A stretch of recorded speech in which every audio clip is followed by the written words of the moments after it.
to protect. So, and that was to protect the end systems and protect the servers and services. Yes. Yeah, tell us a little bit about this. This is, in the past, there was the idea of a very hard shell and a soft inside. You're protecting the shell. This was when the firewalls were just perimeter devices on the internet edge. Right. And etc. And people were trusting what's inside the organization. That's not the case anymore. Yes, yes, So what we mean by that is what actually holds your sensitive information is the end devices, the servers. So you should not only trust the network to do all the protection. Excuse me. Bless you.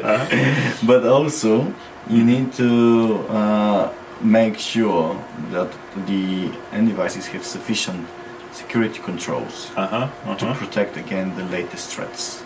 Right. So it's a collaboration between security controls that work on the network level and security controls that work on the endpoint.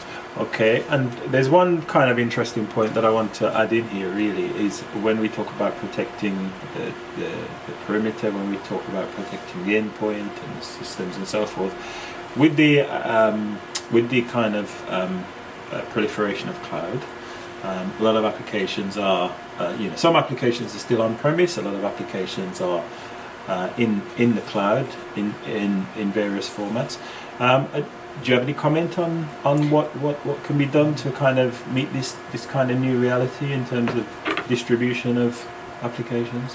This is what we just spoke about, is also partially why a lot of organizations have decided to go into the cloud way, because they are transferring this risk for holding their information on their own premise devices into hosting it in the cloud, and trusting the people to do a better job than them most of the cases. Okay. In securing these resources. So if you're using a service like that, obviously you cannot influence how the cloud provider is handling your resources, but as a lot of other people are doing it and these guys are professional, you're trusting them. What you can do is try to make sure that any of this communication towards the cloud is done in a secure manner.